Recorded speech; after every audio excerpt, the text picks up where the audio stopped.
Model মেঘনা আলমকে বিশেষ ক্ষমতা আইনে ৩০ দিনের আটকাদেশ দিয়ে কারাগারে পাঠানো হয়েছে। পুলিশ জানায় অপহরণ নয়, রাষ্ট্রীয় গুরুত্বপূর্ণ ব্যক্তিদের বিরুদ্ধে মিথ্যাচার এবং আন্তঃরাষ্ট্রীয় সম্পর্ক অবনতির উদ্দেশ্যে অপচেষ্টার অভিযোগে মেঘনা আলমকে আটক করা হয়। এ ঘটনায় সামাজিক মাধ্যমে সমালোচনার ঝড় ওঠে। বিশ্বমানের থার্মিক্স রড, সালাম স্টিল থার্মিক্স, দেশের একমাত্র থার্মিক্স রড। ঘটনার শুরু ২৫ মার্চ মিস আর্থ বাংলাদেশ বিজয়ী মডেল মেঘনা আলমের সামাজিক মাধ্যমে লেখা এক স্ট্যাটাসকে ঘিরে, যেখানে তিনি দাবি করেন বাংলাদেশে নিযুক্ত সৌদি রাষ্ট্রদূত ইসা বিন ইউসুফ বিন ইসা আল দুলহায়ানের সাথে সম্পর্ক গড়িয়েছে আংটি বদল পর্যন্ত। সেখানে থেমে থাকেননি মেঘনা, এরপরে দিয়েছেন একাধিক স্ট্যাটাস। ধীরে ধীরে সেখানে তুলে ধরেন সৌদি দূতের সাথে সম্পর্কের গভীরতার কথা, প্রমাণ হিসেবে তুলে দেন হোয়াটসঅ্যাপ টেক্সটও।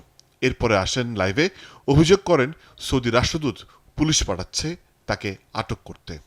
আমি জামা কাপড় পরা না, আমাকে এখানে বেল দিয়ে যাচ্ছে, আমার দরজা প্রচন্ড পরিমাণে নক করছে। আমি তাদেরকে বলছি যে আপনারা যদি থানা থেকে হয়ে থাকেন কোনো চিন্তা নেই, তো আমি নিজে থানায় এসে কথা বলবো, ঠিক আছে। কিন্তু তারা যে কারণে এসেছে সেটা হচ্ছে আমাকে একটা বিপদে ফেলা। আমি জানি না, হাতে বন্দুক আছে তাদের, বাইরে পরিচয় দিচ্ছে হচ্ছে পুলিশ। কিন্তু আমি কিন্তু বললাম যে আমি নিজে ভাটারা থানায় এসে কথা বলবো। তাহলে তো আসলে নক করার কিছু নেই, তাই না? শুনুন, আপনি আমার দরজা ভাঙার চেষ্টা করছেন, আমার তো ভয় পাওয়াটা স্বাভাবিক, তাই না? না না, আমি তো খুলতে পারি না, কারণ আপনি কেন ট্রাস্ট করবো আপনাদেরকে? আমার কাছে অলরেডি স্বরাষ্ট্র মন্ত্রণালয়ের ফোন এসেছে, অলরেডি সিটি কর্পোরেশন থেকে ফোন এসেছে, অলরেডি ৩ জন মানুষকে আপনারা থানায় আটকে রেখেছেন। আমার তো আপনাকে ট্রাস্ট করার প্রশ্নই ওঠে না। কিন্তু আমি নিজে আমার লয়ারের সাথে আসবো, আমি আইনজীবী নিয়ে আসবো, এখন আমার পক্ষে সম্ভব না। যদিও ডিএমপি জানায় মেঘনা আলমকে অপহরণের অভিযোগ সঠিক নয়, আইনি প্রক্রিয়া অনুসরণ করেই তাকে নিরাপত্তা হেফাজতে রাখার দাবি করে ডিএমপি। এর আগে রাতে বিশেষ ক্ষমতা আইনে মডেল মেঘনা আলমকে ৩০ দিনের আটকাদেশ দিয়ে কারাগারে পাঠায় আদালত। তার বিরুদ্ধে রাষ্ট্রীয় নিরাপত্তার প্রতি হুমকি ও গুরুত্বপূর্ণ ব্যক্তির সম্পর্কে মিথ্যাচারের অভিযোগ রয়েছে।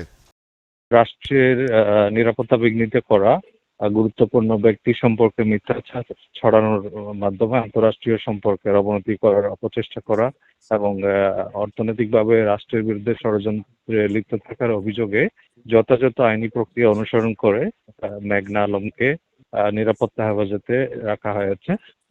এক্ষেত্রে তার নিজেরও আইনি অধিকার লাভের সুযোগ রয়েছে। এদিকে এই ঘটনায় সামাজিক যোগাযোগ মাধ্যমে সমালোচনার ঝড় ওঠে। রাষ্ট্রদূতকে নিয়ে মেঘনার সামাজিক যোগাযোগ মাধ্যমে এমন অভিযোগের বিষয়ে জানতে চাইলে দূতাবাস থেকে জানানো হয় এরই মধ্যে দেশে ফিরে গেছে রাষ্ট্রদূত। সৌদি রাষ্ট্রদূতের ওয়াইফ তিনি, কিংবা তার সাথে আংটি বদল হয়েছে, পরে তাকে পুলিশ অ্যারেস্ট করেছে। তো এই বিষয়ে আপনাদের কোনো বক্তব্য আছে?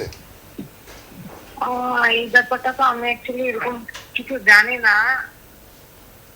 আমি একটু নিজে কিছু জেনে তারপর আপনাকে জানাবো। এক্সেলেন্সি তো এই মুহূর্তে দেশের বাইরে আছে, এক্সেলেন্সি তো নিয়ে চলে গিয়েছে, প্রেসিডেন্সিয়াল নিয়ে চলে গিয়েছে।